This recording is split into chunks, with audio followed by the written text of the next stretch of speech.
भारत के लोगों को संकट के बीच हमेशा की तरह अकेला छोड़कर हमारे प्रधानमंत्री मोदी जी एक बार फिर सूटकेस उठाकर विदेश यात्रा पर निकल गए हैं। जी हां, 13 जून की रात मोदी जी फ्रांस के खूबसूरत शहर नीस पहुंच गए। वहां पहुंचते ही किसी राजा महाराजा की तरह उनका स्वागत हुआ।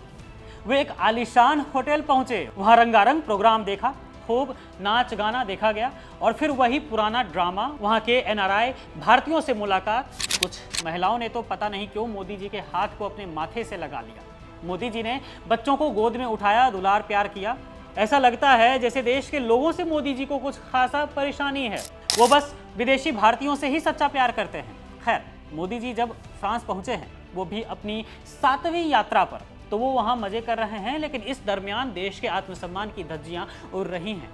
तस्वीर का दूसरा पहलू यह है कि जब मोदी जी फ्रांस में हाहा ही खिखी कर रहे हैं, ठीक उसी वक्त अमेरिकी विदेश मंत्री मार्को रूबियो ने हमारे विदेश मंत्री एस जयशंकर को फोन पर बुरी तरह लपेट दिया है। अमेरिकी विदेश मंत्री ने सीधे सीधे कह दिया है कि भाई दोस्ती गई तेल लेने, स्ट्रेट ऑफ हॉर्मुज में अमेरिकी नाकेबंदी को पार करने की कोशिश भी की तो बर्दाश्त नहीं किया जाएगा। और हमारे विदेश मंत्री भीगी बिल्ली बनकर सुनते रहे। इसी का नतीजा है कि अमेरिका बेखौफ होकर भारतीय नाविकों को मौत के घाट उतार रहा है। पहले 8 जून को MT मैरीवैक्स, फिर 10 जून को सेटेबेलो, जिसमें 3 भारतीय नाविकों की जान चली गई, और फिर 11 जून को MT जलवीर पर अमेरिकी हमला हुआ। जहाज धू धू कर जल उठा, लेकिन मजाल है कि मोदी जी के मुंह से एक चूं तक निकला। जो जयशंकर इंटरव्यू में लेजर लाइट वाली आंख दिखाते थे, आज वो देश का घोर अपमान करवा रहे हैं। लेकिन मोदी जी को क्या फर्क पड़ता है इन सब बातों से? सवाल तो बहुत बड़ा है कि क्या देश को बर्बाद करने पर तुली है यह मोदी सरकार? क्योंकि इन विदेशी दौरों से देश को कुछ हासिल नहीं हो रहा है, सिर्फ जनता का पैसा पानी की तरफ बहाया जा रहा है।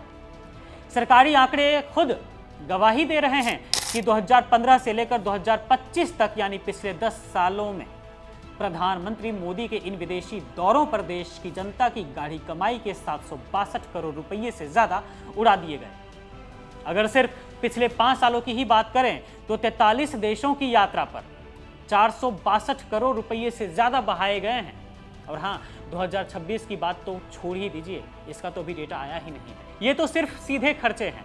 अगर विमान के रखरखाव और तामझाम को जोड़ ले तो यह आंकड़ा कई हजार करोड़ के पार चला जाता है। जून 2014 से जून 2018 के बीच ही कुल 1484 करोड़ रुपए खर्च हुए थे, जिसमें से सिर्फ विमान के रखरखाव पर ही 1088 करोड़ रुपए का भारी भरकम खर्च आया था। इतना पैसा फूंकने के बाद भी नतीजा क्या निकला? कुछ नहीं। आज पूरी दुनिया में भारत का जो हाल हो रहा है, उसे देखकर साफ है कि यह कमजोर विदेश नीति का जनाजा है, जो खुद को विश्वगुरु कहते नहीं थकते। आज दुनिया के सामने घुटनों पर दिख रहे हैं। पूरी दुनिया फिलहाल भारत के खिलाफ नजर आ रही है। जिनके 2-4 दोस्त बच्चे भी हैं, तो वो भी मोदी सरकार की गलत नीतियों की वजह से नाराज ही चल रहे हैं। राहुल गांधी ने सच ही कहा था कि जब मोदी सरकार अंदर से ही कॉम्प्रोमाइज्ड है, तो विदेश नीति भी घुटनों पर ही होगी ना। आज भारत को दुनिया में कोई गंभीरता से नहीं ले रहा है। और हमारे प्रधानमंत्री मोदी जी को देखिए, 14 जून को ही रात तक वे स्लोवाकिया भी पहुंचेंगे। सिर्फ फ्रांस नहीं गए हैं, वहां भी फोटो खिंचवाएंगे और फिर वापस फ्रांस आ जाएंगे। G7 सम्मेलन भी है ना, ट्रंप से मुलाकात भी होगी। पर सवाल वही है कि सिर्फ खर्च बढ़ाने और मजे करने के अलावा देश को आखिर मिल क्या रहा है?